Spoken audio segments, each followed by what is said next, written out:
ওং পরমাত্মনে নমঃ। শ্রীমদ্ভগবদ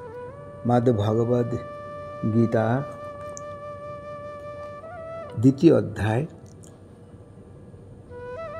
দ্বিতীয় অংশ, দ্বিতীয় ভাগ, কর্মযোগের শ্রেষ্ঠত্ব। এষা তে অভিহিতা সাংখ্যো বুদ্ধিযোগে তু ইমাং শৃণু বুদ্ধ্যাহ যুক্তো यया পার্থ কর্মবন্ধং প্রহাস্যসি। অর্থাৎ, হে পার্থ, এই সাংখ্য বা আত্মতত্ত্ব বিষয়ে জ্ঞান তোমাকে দেওয়া হলো। এবার কর্মযোগের জ্ঞান শ্রবণ করে কর্মবন্ধন থেকে মুক্ত হও। 40 নম্বর, না ইহা অভিক্রমনাশঃ অস্তি প্রত্যবায়ো ন বিদ্যতে সুঅল্পম অপি অস্য অধর্মস্য প্রায়তে মহতঃ। অর্থাৎ, এই নিষ্কাম কর্মযোগের ফল নষ্ট হয় না, এর কোনো বিপরীত ফলও হয় না। এই ধর্মের অল্প আচরণও মহৎ সংসার ভয় হতে রক্ষা করে। 41 নম্বর, ব্যবসায়াত্মিকা বুদ্ধি একা ইহা কুরুনন্দন বহু শাখা হি অনন্তাঃ চ বুদ্ধয়া অব্যবসায়িনাম। হে কুরুনন্দন, এই কর্মযোগে ব্যবসায়াত্মিকা বুদ্ধি একই হয়, কিন্তু অব্যবসায়িকা মানে অনিশ্চয়াত্মিকা। যোগীদের বুদ্ধি অনন্ত বহু শাখাযুক্ত হয়ে থাকে।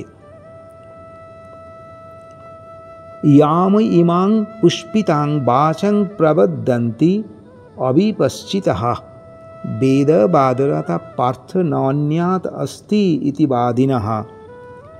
হে অবিবেকীরা, আপাত মনোহর বা লোকমোহিত বাক্যগুলি বলে বেদের সকাম কর্ম ছাড়া কিছু নেই, এইরূপ বলে থাকেন। 43, কাম আত্যনঃ স্বর্গপরা জন্ম কর্ম ফলপ্রদাম ক্রিয়া বিশেষ বহুলাং ভোগ ঐশ্বর্য গতিং প্রতি। অর্থাৎ, যারা স্বর্গ কামনাযুক্ত জন্মরূপ কর্মফল প্রদানকারী এবং ভোগ ঐশ্বর্য লাভের জন্য বিভিন্ন ক্রিয়াকলাপ করে থাকেন। 44 নম্বর শ্লোক, ভোগ ঐশ্বর্য প্রসাক্তানাম তয়া অপহৃত চেতসাম ব্যবসায়াত্মিকা বুদ্ধি সমাধৌ ন বিধীয়তে। অর্থাৎ, ভোগ ঐশ্বর্য এবং স্বর্গের আধিপত্যে আসক্ত হয়েছেন সেই সব ব্যক্তিদের অন্তঃকরণে বুদ্ধি ব্যবসায়াত্মিকা বা স্থির হতে পারে না। 45 নম্বর শ্লোক, ত্রিগুণ বিষয়া বেদা নিঃ ত্রিগুণা ভবর্জুনা নিঃদ্বন্দ্ব নিত্য সমস্ত নিঃ যোগক্ষেম আত্মবান। অর্থাৎ, বেদসমূহের কাণ্ডগুলি কামনাযুক্ত, তুমি নিস্ত্রিগুণ অর্থাৎ নিষ্কাম, নির্দ্বন্দ্ব, নিত্য সত্যগুণাশ্রিত যোগক্ষেম আকাঙ্ক্ষা ত্যাগ করে পরমাত্মা পরায়ণ হও।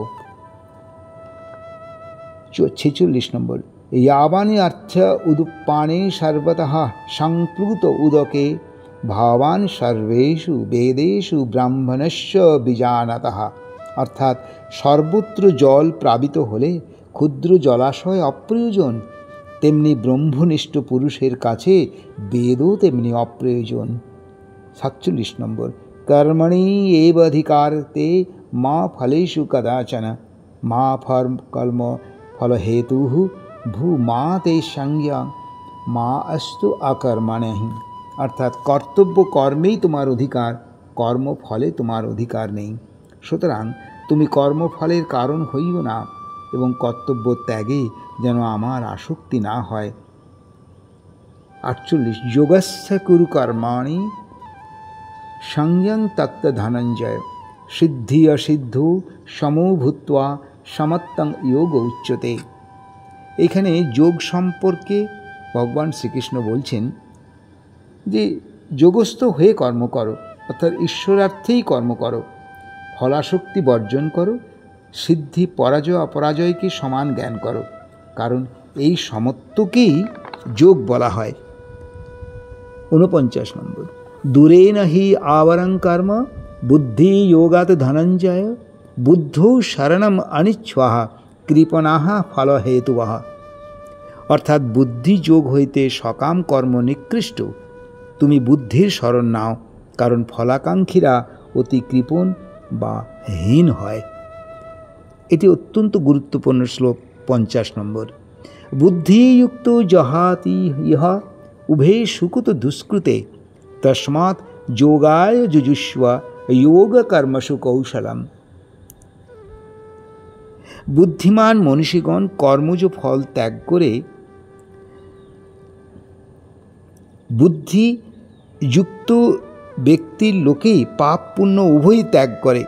অতএব তুমি নিষ্কাম যোগে সচেষ্ট হও। কর্মের কৌশলই হল যোগ। কর্মজং বুদ্ধিযুক্ত হি ফলং ত্যক্ত্বা মনীষিণঃ জন্মবন্ধন বিনির্মুক্তাঃ পদং গচ্ছন্তি ন আমায়ম। অর্থাৎ কর্মফল ত্যাগ করে জন্মরূপ বন্ধন থেকে মুক্ত হয়ে নির্বিকার পদ প্রাপ্ত হয়।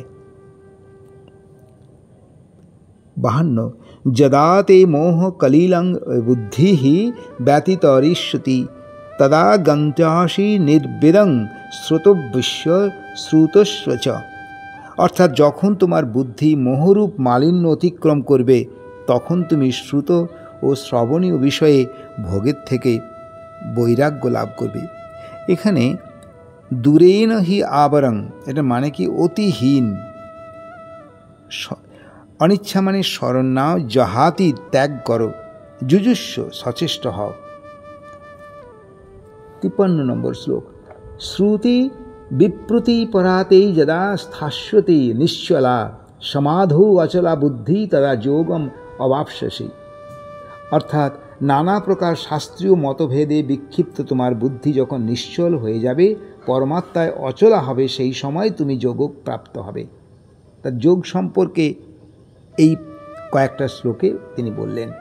অর্জুন আবার জিজ্ঞেস করছে, স্থিতপ্রজ্ঞস্য কা ভাষা সমাধিস্য কেশব স্থিতধি কিং প্রভাসেত কিং অসিত ব্রজেত কিং। এখানে স্থিতপ্রজ্ঞ কি? এখানে বলছে, হে কেশব, যিনি পরমাত্মায় স্থিত এবং স্থিতপ্রজ্ঞ, তার লক্ষণ কি? কি করে বোঝা যাবে তিনি স্থিতপ্রজ্ঞ? সেই স্থিতধি ব্যক্তি কিভাবে কথা বলেন, কীরূপে অবস্থান করেন, কিভাবে বিচরণ করেন, তাই জানতে ইচ্ছে করি। স্থিতপ্রজ্ঞ সম্পর্কে লক্ষণ কি? শ্রী ভগবান উবাচ প্রজহাতি যদা কামান সর্বান পার্থমনোগতান আত্মনি এব আত্মনা তুষ্ট স্থিতপ্রজ্ঞ তথা উচ্যতে। অর্থাৎ হে পৃথানন্দন, যখন সাধক তার সমস্ত মনোগত কামনা পরিত্যাগ করে আপনাতেই আপনি সন্তুষ্ট থাকেন, তাকেই স্থিতপ্রজ্ঞ বা স্থির বুদ্ধি বলা হয়। 56 নম্বর শ্লোক। দুঃখেষু ন উদ্বিগ্নমনা সুখেষু বিগত স্পৃহা বীতরাগ ভয় ক্রোধ স্থিতিদ্ধৌ মুনি উচ্যতে। দুঃখে যিনি উদ্বেগহীন, সুখে যিনি স্পৃহা শূন্য, যিনি আসক্তি ভয় ও ক্রোধ শূন্য, সেই মননশীল ব্যক্তিকে স্থির বুদ্ধি বা স্থিতপ্রজ্ঞ বলা হয়। ইহা 57 নম্বর শ্লোক। না অভিস্নেহ তৎ তৎপ্রাপ্য শুভাশুভম না অভিনন্দতি ন দেষ্টি তস্য প্রজ্ঞা প্রতিষ্ঠিতা। অর্থাৎ যিনি সর্বত্র আসক্তি বা স্নেহশূন্য, সেই বিষয়ে শুভ অশুভ প্রাপ্তিতে আনন্দিত হন না, বিদ্বেষ করেন না, তিনি স্থিতপ্রজ্ঞ বা স্থির বুদ্ধি। 58 নম্বর শ্লোক। যদা সংহরতে চং অয়ং কুর্মঃ অঙ্গ্যানি ইব সর্বশঃ ইন্দ্রাণি ইন্দ্রাণি অর্থিভ্য তস্য প্রজ্ঞা প্রতিষ্ঠিতা। এখানে দেখুন অনেকগুলো শব্দ একসঙ্গে ছিল, সেটাকে ভেঙে দেওয়া হলো। 58 নম্বর শ্লোকে কচ্ছপ যেমন নিজ অঙ্গ সংকুচিত করে নেয়, তেমনি প্রজ্ঞ ব্যক্তি ইন্দ্রিয় সকলকে ইন্দ্রিয়াদি বিষয়সমূহ থেকে নিবৃত্ত করে রাখে।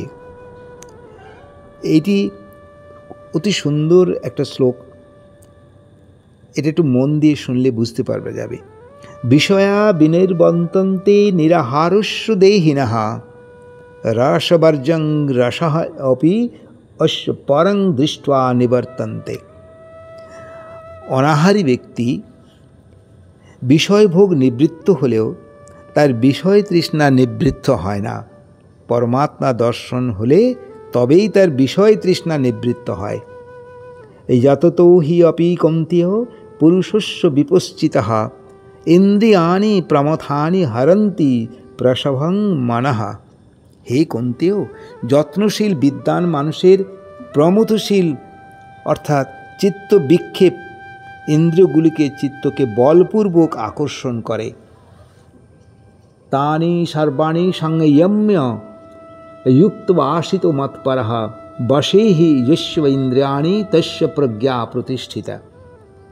সেই সকল ইন্দ্রিয়গুলিকে সংযত করে আমাতে চিত্ত সমাহিত করে যাহার ইন্দ্রিয়গুলি সংযত তারাই বুদ্ধি প্রতিষ্ঠিত বা স্থির বুদ্ধি বলা হয়।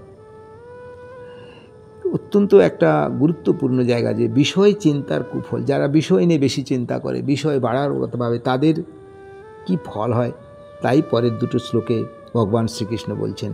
62 নম্বর শ্লোকে, ধ্যায়ত বিষয়ান পুংসঃ সংজ্ঞং তেষু উপজায়তে সংজ্ঞাত সঞ্জয়তে কামঃ কামাৎ ক্রোধঃ বিজায়তে।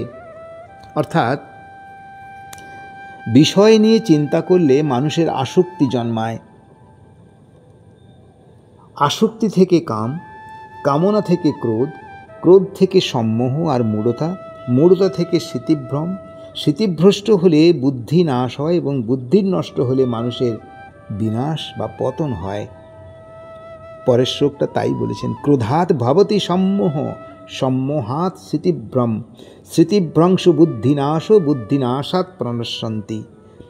রাগ দেশ বিমুক্ত ব্যক্তি ইন্দ্রিয় সকল দ্বারা বিষয়সমূহ ভোগ করেও নিজেকে বশীভূত করে আত্মপ্রসন্নতা লাভ করে থাকেন। এখানে খুব গুরুত্বপূর্ণ বিষয়, যদি রাগ এবং হিংসা থেকে বিমুক্ত হয়, তার বিষয় তৃষ্ণা থাকলেও ভোগ করেও সে নিজেকে বশীভূত করতে পারে।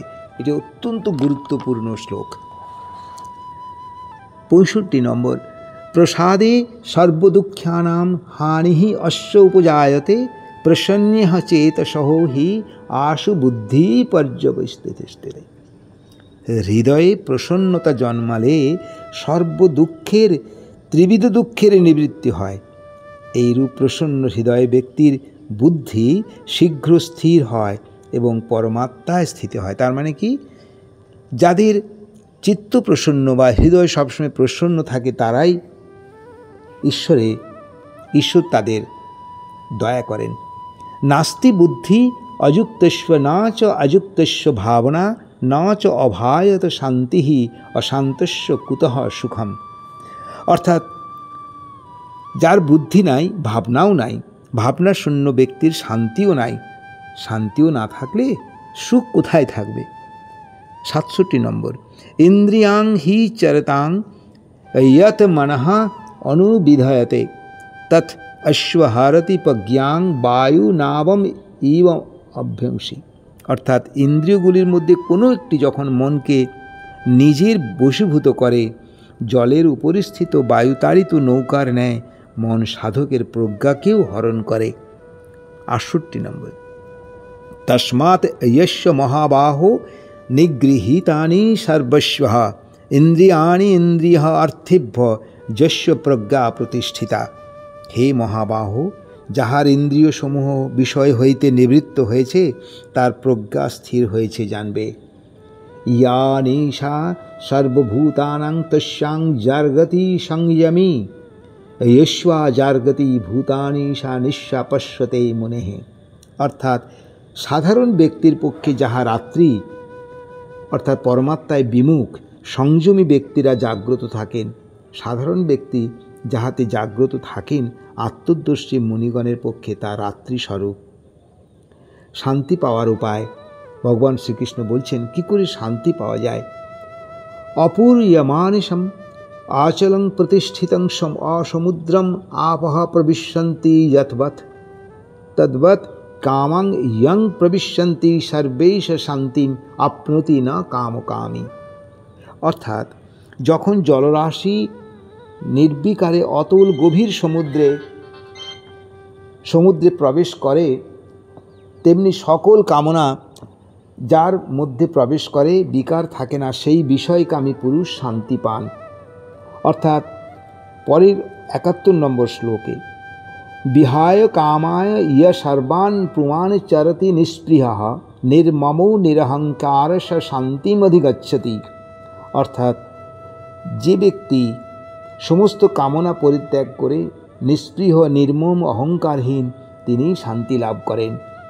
এষা ব্রাহ্মী স্থিতি পার্থনায়েনাং প্রাপ্য বিমুহ্যতি স্থিত আশ্যাম অন্তকালে অপি ব্রহ্ম নির্মাণম ঋচ্ছতি। যে হে পৃথানন্দন, ইহাই ব্রাহ্মী স্থিতি, অর্থাৎ ব্রহ্মজ্ঞানে অবস্থান। এই অবস্থা হলে আর মোহ থাকে না। মৃত্যুকালে এই স্থিতি হলে তাতে নির্বাণ লাভ করা হয়। ওং তৎসৎ ইতি শ্রীমদ্ভগবদ্গীতাসু উপনিষৎসু ব্রহ্মবিদ্যায়াং যোগশাস্ত্রে শ্রীকৃষ্ণার্জুন সংবাদে সাংখ্যযোগে নাম ২য় অধ্যায়। ওং তৎসৎ ভগবানের এই নাম উচ্চারণপূর্বক ব্রহ্মবিদ্যা যোগশাস্ত্রময় শ্রী ভগবদ্বিদ্যার রূপ উপনিষদ যোগশাস্ত্রে শ্রীকৃষ্ণার্জুন সংবাদে সাংখ্যযোগ নামক ২য় অধ্যায় সমাপ্ত হল।